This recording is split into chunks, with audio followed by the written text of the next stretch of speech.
Hello guys, welcome back to my channel. Ngasi si miyam gidamagta anova video ama puduna laksari ngasi gi video si yamna nungaiba oigani ko miyam aduna enjoy oina si ngasi se 15 August ka mari lainana angang hinju school kadre aduna ngasi su weather su yam nungaiba weather oire nong su hangre aduna mayam haipetang haidi loiba phawbadang skip tawdana puna yemina si miyam ado ngasi aigi angang singi nungaibagi enjoy si habadi haningai leitana yamna nungaikre da tawbadi aidi chatre isa nungaite na aidi lehore ko aduka angang sing puna chatminna kure ado habetang loiba phawbadang yemina si ko miyam.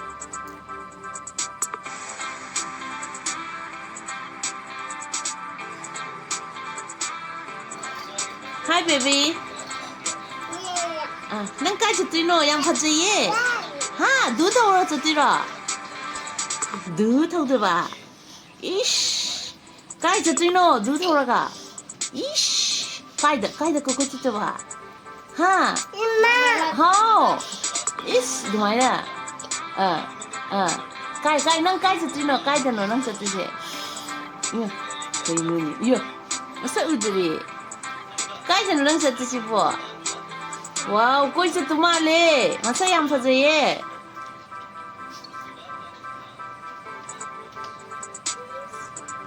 Cici angre. Wow, yang phajaye. Kai chatino na bani harom ta. Ranagata. Oh, ngasi se 15 August ki holiday oibagi Ranagata. Angang sing chaturi. Atang hapetang ture mapanda chaturi ko.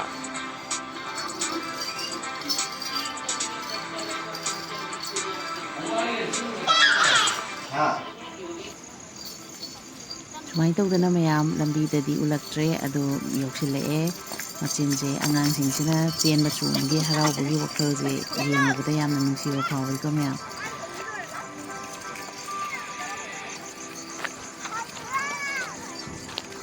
Wow, gajah.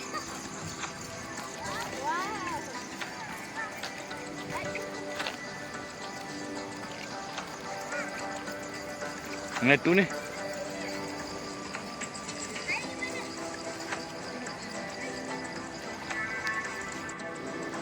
Udre. Tekung no. Nah. Sam nong.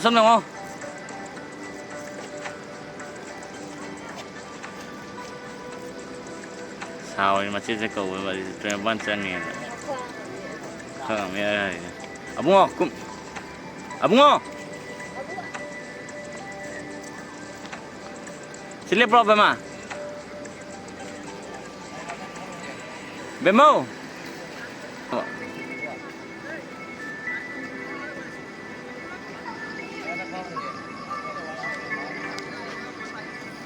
Sila pa ba? Sila mino ba? Tupido sa. Son ngan ba kayong tawin? Upo nga. Nang upo nga. Hai.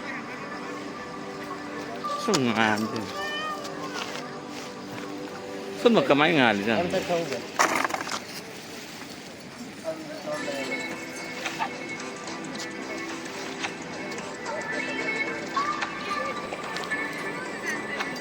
Begin lại.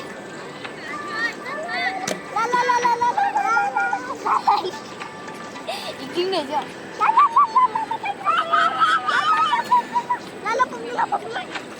Ui, nó cầm đâu có không bắn lắm. Đó là Sirun na lala kung ina po. Nagimana? Hindi. Launi. Lalaw. Lalaw.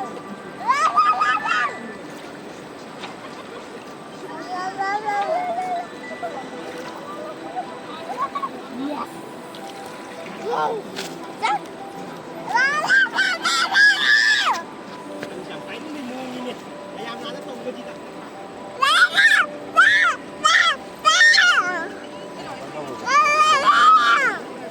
Đó, ako lang, deh.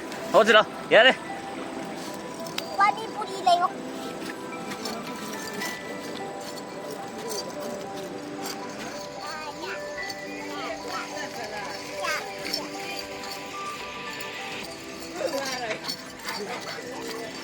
Kayno?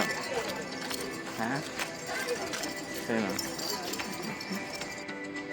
Sumayin tawdana mayam aikoigi angahak koithokure aduga angangsingsisu ngahatang sanarure mathamoy harauna aduga makhagi aigi ngasiga aikoigi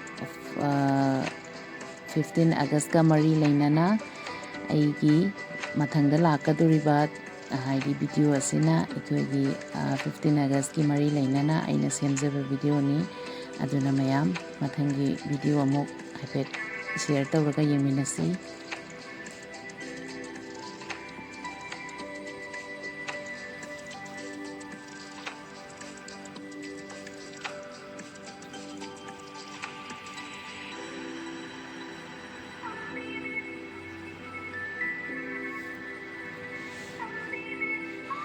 Koiba langba chatpa nungaiba habisini mapung khudingmak pamba ngatani aduna angangsing sigi nungaiba habisisu ngahak enjoy tawba habisisu darkar lei koi mayam.